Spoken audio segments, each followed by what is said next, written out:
At your beck and call. Oh my It. god. This is the Judge Tower cast. How long were you waiting to do that one for, Ever since the end of the first episode. huh? My name is Jan. You've reached the second floor. The And with second floor. yes, and with me today, once again, is Sam Humble Greek, Yeah. Cephalus. I never left, actually. I've been here. You've just slept. Yeah, You've been it's sleeping like, here. you know how like when you like sometimes you work a really late shift at work and then a really early one, you just kind of think about like, what if I just like slept in my car and just kind of stayed here? That's been me. You have a car? No, I don't even work here. Okay, well. All right. Well, this episode, we're gonna talk about the cream that rises to the top. The But cream of the crop. the cream of the crop. But first, uh, we gotta confess something. So the first episode, we went over the rules. Not exactly how we play the game, Right. and that's you know what that's okay That's fine. because it's a niche format. The beauty of it is like even when you're playing it, you'll come across these weird situations where you just make up a rule sort of on the spot that just makes the most sense.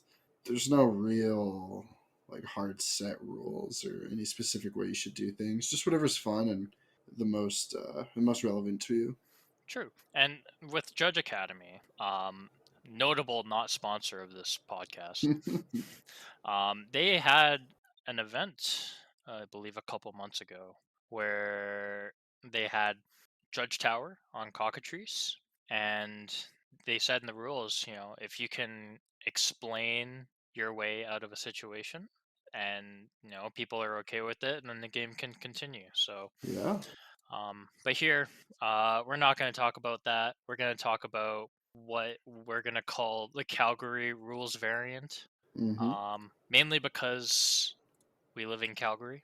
Yeah, this is just how we play the game, and like these rules variants aren't specific to Calgary or whatever, but most people in our city and even in our province, this is how we know how Judge Tower works and operates, and how we do it, and how we have the most fun with it.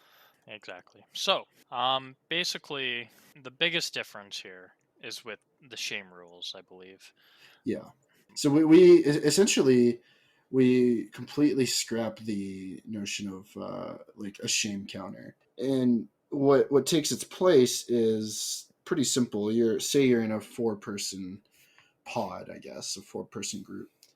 If you make a mistake, you're out for the round, and that seems like it feels pretty bad, but the rounds just go a lot quicker, and it's kind of a nice reset because when things get way too out of hand, the round tends to end pretty fast. So you get kind of a quick reset, and people get dealt back in.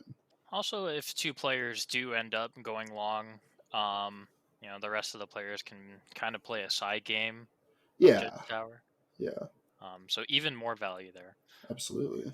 If someone dies to a card, we take a Sharpie and we put a mark on the sleeve.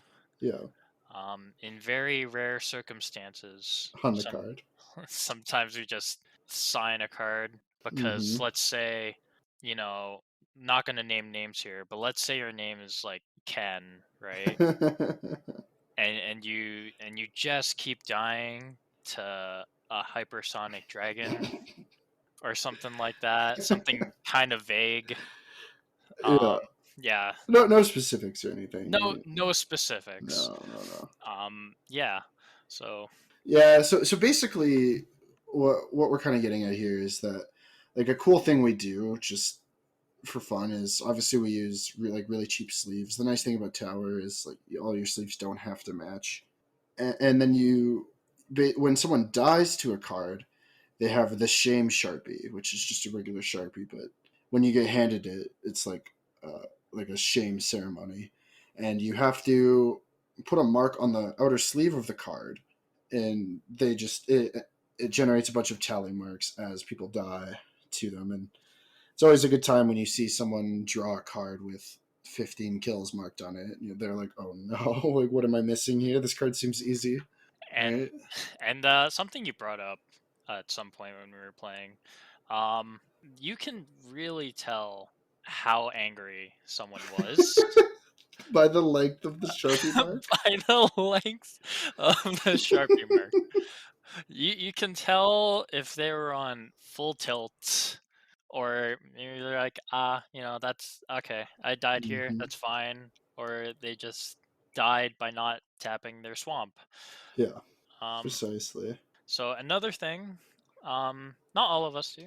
Some of us, we have a specific card set aside, Hmm. not really supposed to be played, but it's just used to mark moments where players miss attacks or miss blocks or just Yeah. forget to do What something.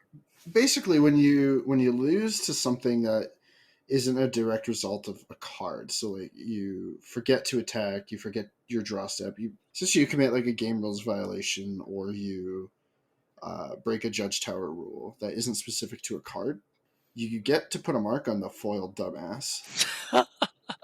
I think you were the first one to have the foil dumbass. Well, I had the foiled dumbass because of it became my pact reminder, but Oh, I then had the idea to put it in my judge tower as well. I'm sure we will never talk about Summoner's Pact ever at any point, or No, Terminus, I'm sure. right. Um,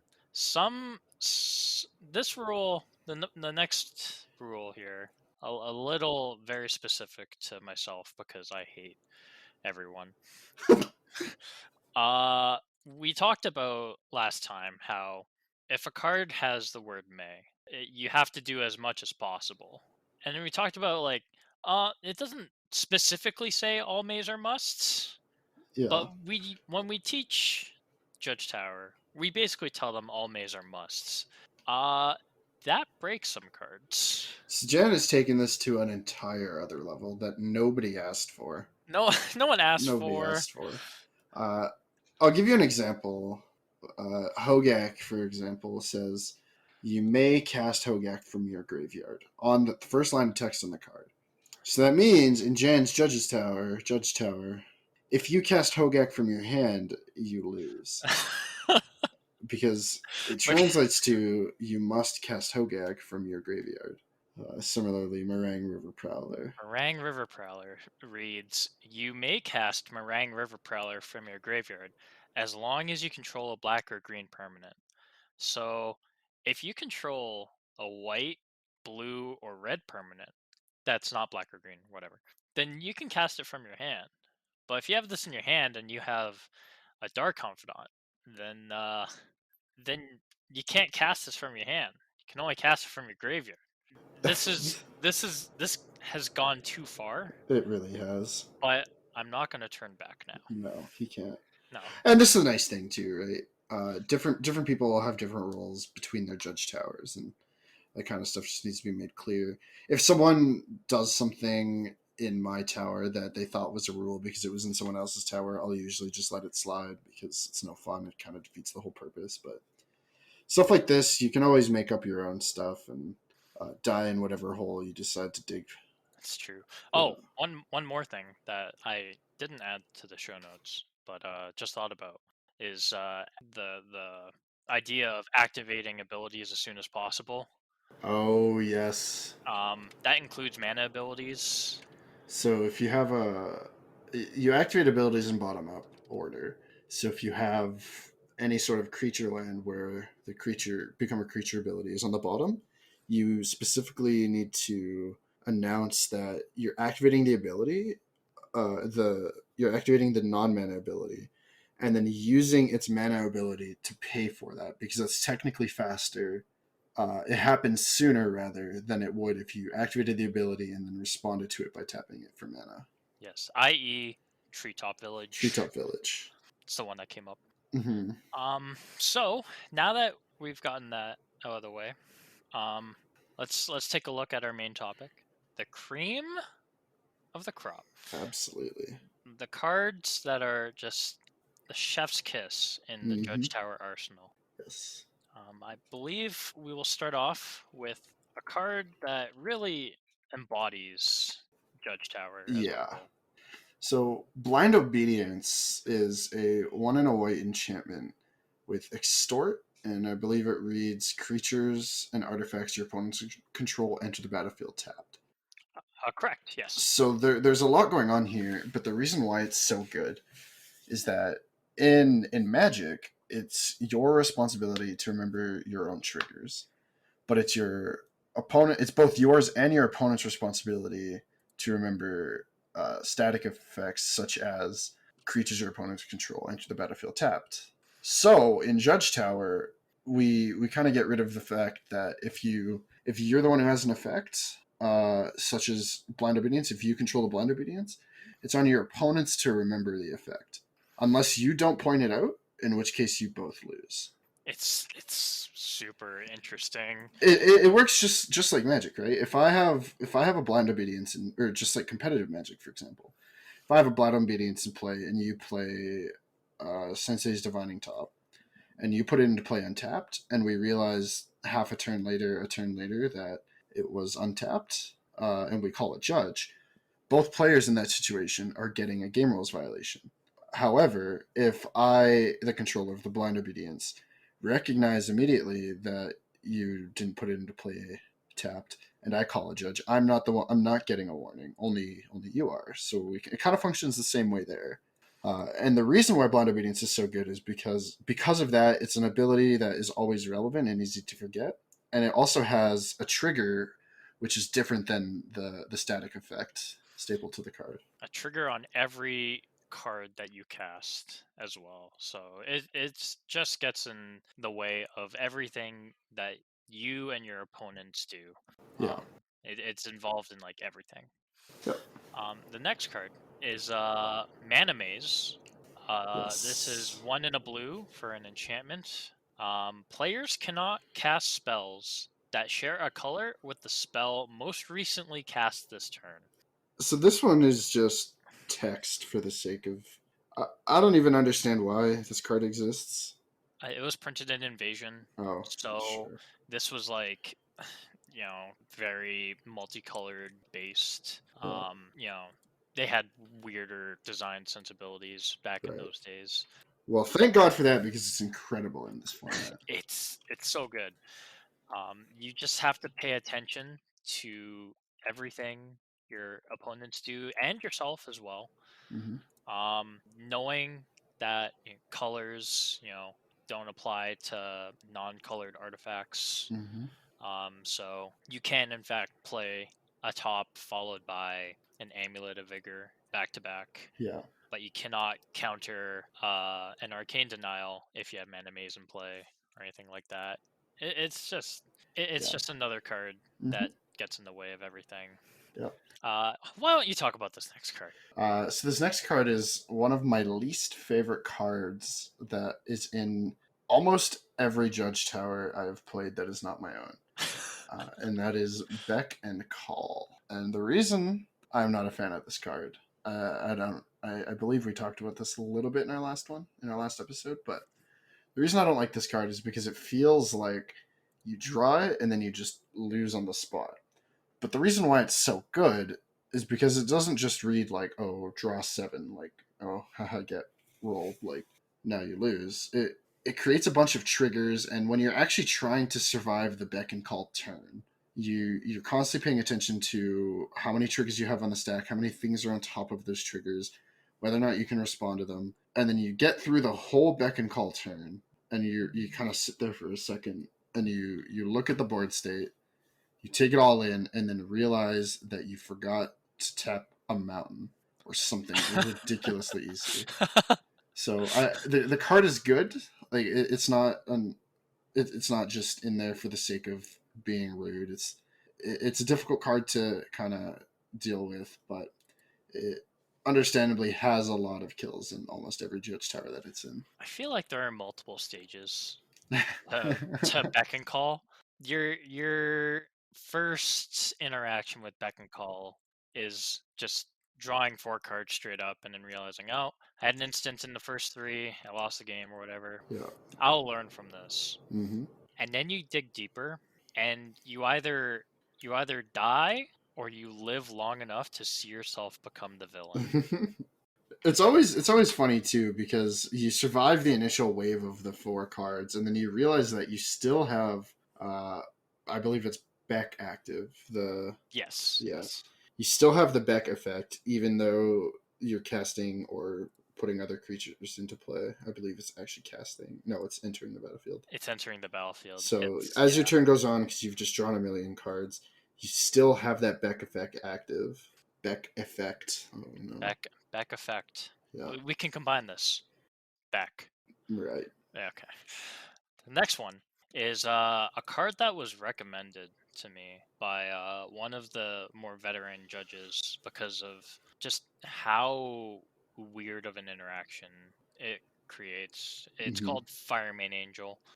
3 red, white, white for a 4/3 angel with flying and first strike. Very unimportant text. The next stuff is important. At the beginning of your upkeep, if Fireman Angel is in your graveyard or on the battlefield, you may gain 1 life. And then it has an activated ability of 6 red, red, white, white, so 10 mana. Return Fireman Angel from your graveyard to the battlefield. Activate only during your upkeep. There's a lot going on here. Remember that in Judge Tower you have a shared graveyard, right? I think it's pretty self-explanatory. Not why it's complicated, but it even though you know it's there, and a lot of the ways people die to these kinds of cards is not it's just straight up not knowing they're there or forgetting. Even if you know it's there, you'll probably miss something like in your upkeep, or you'll try and do it on someone else's turn. It's just a disaster. Right. But the cherry on top of this card is when the trigger is on the stack and you activate it. You activate the ability and it comes back to the battlefield. And Then then you go, do I gain a life? and then that's when that person gets to learn about intervening if clauses on triggered abilities. There you go, learning experience. Learning So, experience. so this is actually a good example of a card that's not in a judge tower just for the sake of being there and getting kills, but it teaches people about interactions in really weird situations that might come up, right? Like you see Fireman Angel, and that might teach them a little bit about how like Valakut might work in a more popular format, or something with an intervening if trigger. So Yeah. Notably, they actually learned from this mistake. Because I don't think they intended it to not make you gain life if you mm, return to the battlefield. So another card printed in Kaldheim called Quakebringer. It reads, at the beginning of your upkeep, Quakebringer deals 2 damage to each opponent. This ability triggers only if Quakebringer is on the battlefield, or if Quakebringer is in your graveyard and you control a giant. So it they've went to a lot of lengths to make sure that it does exactly what it says. It's like, oh, this triggers, and then mm-hmm. it doesn't matter if it's still in the graveyard or whatever. Yes, The next card, Idle Thoughts. it's one of my all time favorites. It's a great one. 3 and a blue for an enchantment. Can pay 2 generic mana to draw a card if you have no cards in hand. Why don't you go over why this card is so good?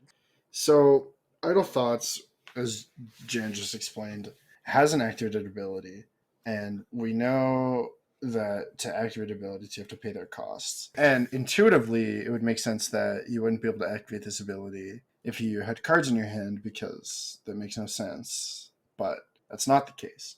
You can activate this ability all you want. It just doesn't do anything. The ability resolves. It just does nothing if you have cards in your hand.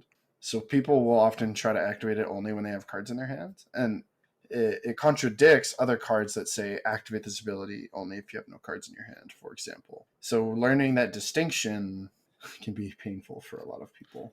This is another card that it is kind of in the Judge Tower to be, kind of degenerate, but also teaches very good lessons about when you can and cannot activate abilities. Exactly. Yeah. The next card is kind of in the same boat. It's called Mox Amber. Oh.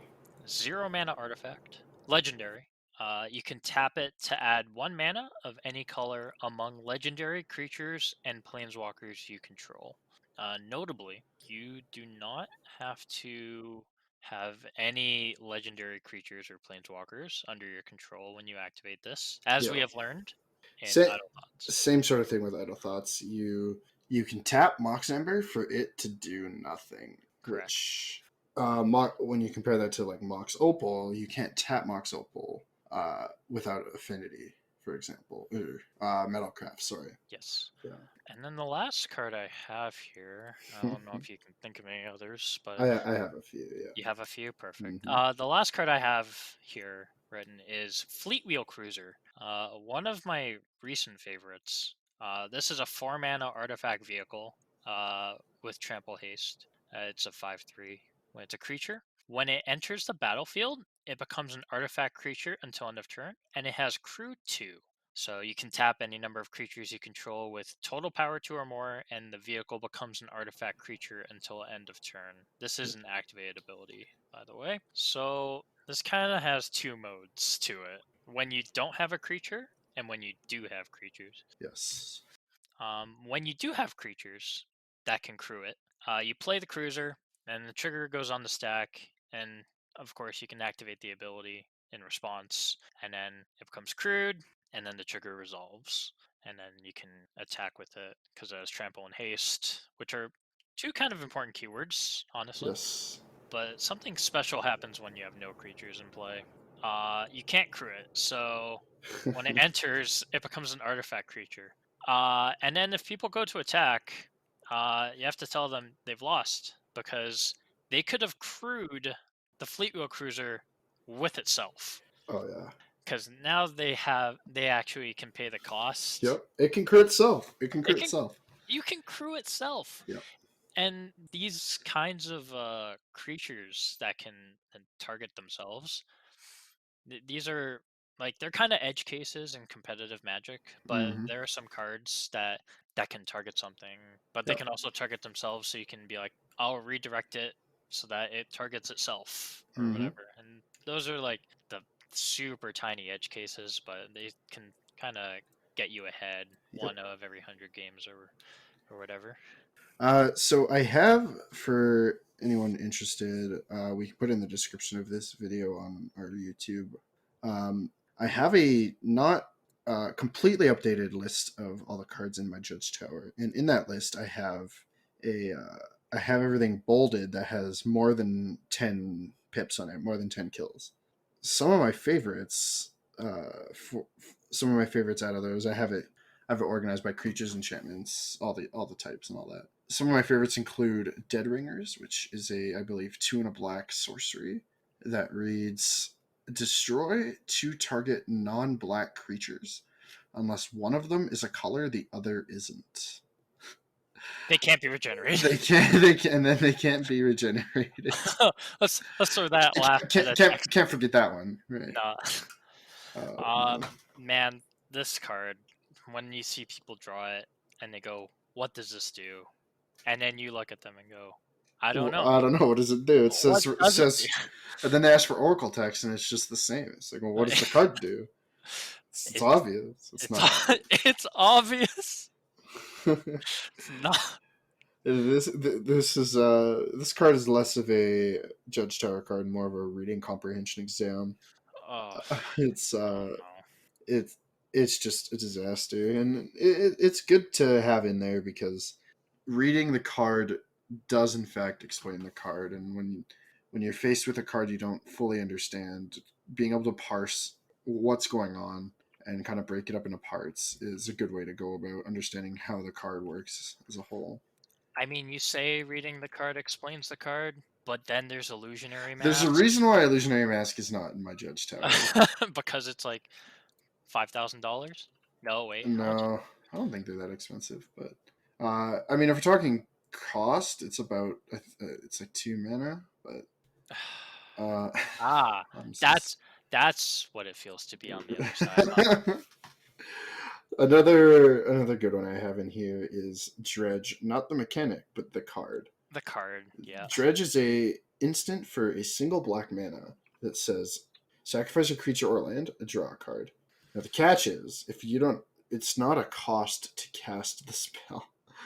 you just kind of do it. So if you don't have any creatures or lands to sacrifice, which isn't uncommon in Judge Tower, you still get to cast Dredge. This would never come up in any game of Magic that isn't Judge Tower, because how are you supposed to cast Dredge without a land or a creature? As But foretold. all right, Moving on. moving on. This guy's using As Foretold to cast Dredge. We're done. We're done. All right. Any more? Yeah, if Periphery Nodes on here. Ooh. The Periphery Nodes is just a wordy card, uh, and it also has a state trigger, which can get complicated in Judge Tower when things are getting flashed in and whatnot. Yeah. If you want two of them, there's also Drop of Honey. Yep. If you have like $1,000 to spend on a single piece of cardboard. Yeah. I think I would like to end on this last card here, unless you have another really good one. Before we get to your last card, basically just groups of cards include like triggers that you control that trigger when other people do stuff are a good way to get kills because people aren't paying attention. And I have a bunch of world enchantments in mine. Which Oh yeah. man, that's some spice right there. All right, Jen, let's hear it. Let's hear this All right. last. The creamest of the corruptest. It's so good. I broke Singleton for it. Oh yes. It's Conjured Currency. Yes. 5 and a blue enchantment. At the beginning of your upkeep, you may exchange control of Conjured Currency and target permanent you neither own nor control. It's so good. It's so good. I mean, the trigger itself isn't very complicated the first time, but once there's so much chaos going on, you start to forget what you technically own and who drew what and when things happened and whose card even is this. Like it's just a mess, but it's good. It makes you pay attention. Or if the trigger even happens at all. Or if the trigger even happens at all, yeah. And it's like, oh, I'm going to flash this thing in my upkeep. And it's like, all right, trigger still doesn't happen. To differentiate them, because I'm not that cruel, one's a foil. So wow, you can... Big spend. Big spender. Spent that extra 10 cents according to TCG Player. So those... I mean, there are so many cards that we haven't even began to cover in the 18,000 some cards of Magic. But is that how many there are? There are a lot. Wow. There's so many. But those are the ones that we kind of thought up of. Yeah. To get you started, tormenting your friends. Right. And tormenting your enemies. And just tormenting everyone. Yep. But with that, I think we're going to call it here. Before we do that, I do want it to be known that I've died to Fireman Angel exactly one time, and it was to the fact that it had first strike. So it's the little things. It's the little things. It's the little things. With that, we do leave you for another episode. Thank you all so much for tuning in. I have been, still am, and always will be Sam Cephalis. You can catch me on Facebook, Twitch, at Humble Greek, Discord, pretty much wherever. Yes, and you can find this cast on Spotify, Apple, YouTube. We even have a Twitter. Ooh, we're on Twitter. Yeah, we're on Twitter. We're on Twitter at Judge Tower Cast if you ever feel like dropping by. So with that, thank you very much. We'll see you next time. Take care.